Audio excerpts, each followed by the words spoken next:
Shalom Bapak Ibu Saudaraku, dimanapun berada, kiranya kasih setia Tuhan tetap menjaga dan menopang, memelihara kehidupan kita dari hari ke hari. Dan malam ini, baiklah kita kembali sejenak, dengarkan firman Tuhan, dan berdoa secara bersama-sama. Kita akan mendengarkan firman Tuhan, mari berdoa. Ya Tuhan, berbicaralah kepada kami lewat firman-Mu, karena dalam firman-Mu, kami mengenal Engkau sebagai Allah yang hidup, Allah yang berkuasa atas kehidupan kami, dan Allah yang memedulikan kehidupan kami. Roh Kudus, kuasa-Mu yang memampukan kami untuk mengerti setiap pengajaran dari firman Tuhan.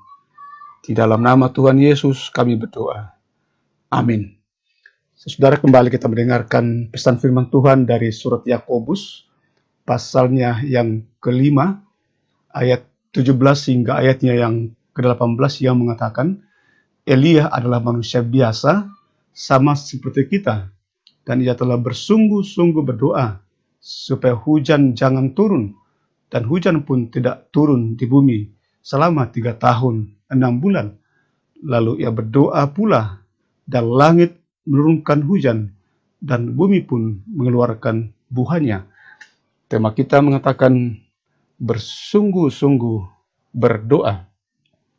Saudaraku yang terkasih dalam Tuhan, Yakobus mengambil Elia sebagai suatu contoh dari seorang yang benar, dan doa-doanya memberi kuasa.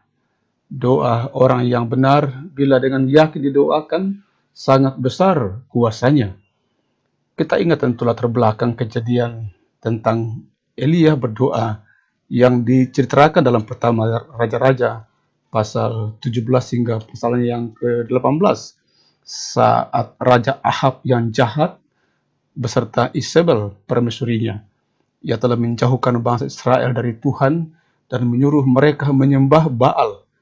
Lalu Allah menghukum bangsa itu dengan menahan hujan yang mereka perlukan. Selama 3,5 tahun langit menjadi seperti tembaga dan bumi tak dapat menghasilkan panen yang sangat dibutuhkan untuk hidup. Kemudian Elia menantang para Nabi Baal di Gunung Karmel.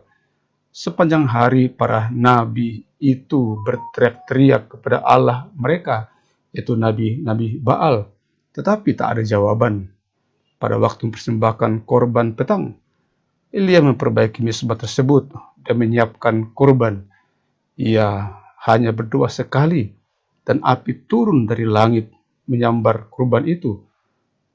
Ia telah membuktikan bahwa Allah yang ia sembah ialah Tuhan yang benar dan berkuasa atas kehidupan ini yang layak disembah dalam kehidupan ini.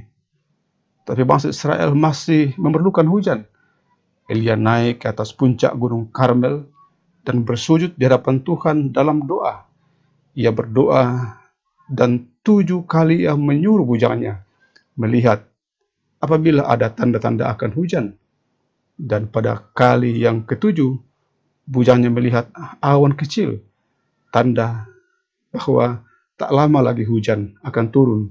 Dan memang benar hujan turun dengan lebat dan bangsa itu pun diselamatkan. Kita pun juga memerlukan hujan berkat dalam kehidupan kita.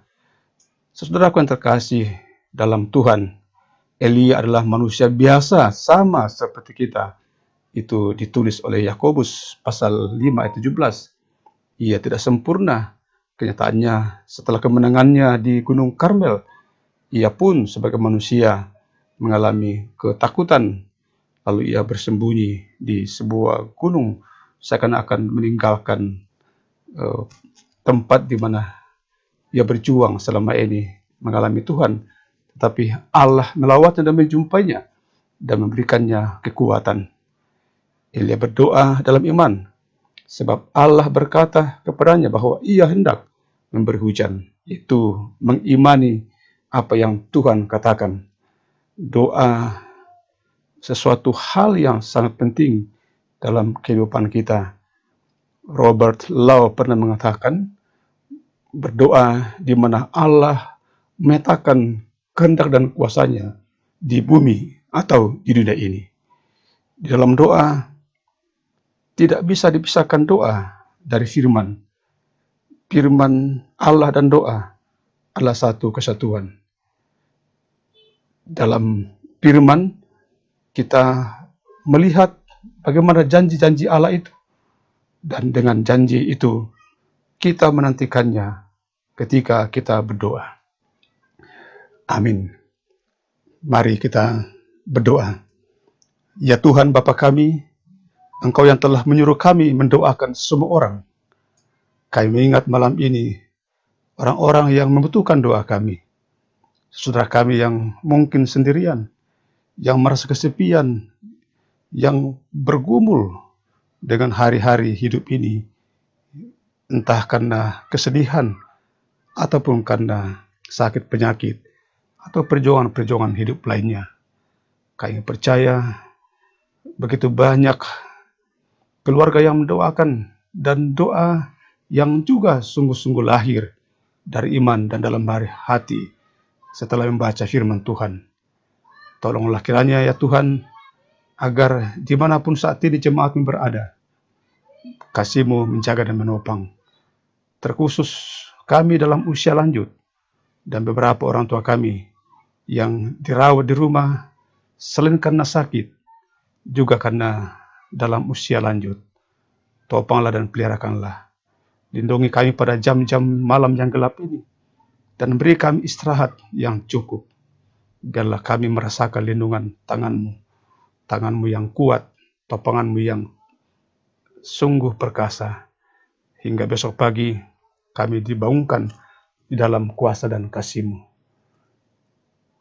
Berkenanlah juga kiranya menyatakan berkat-Mu bagi kami, dan ibu bapa saudaraku, buka hati dan kehidupan saudara di depan Tuhan, dan terima berkat-Nya.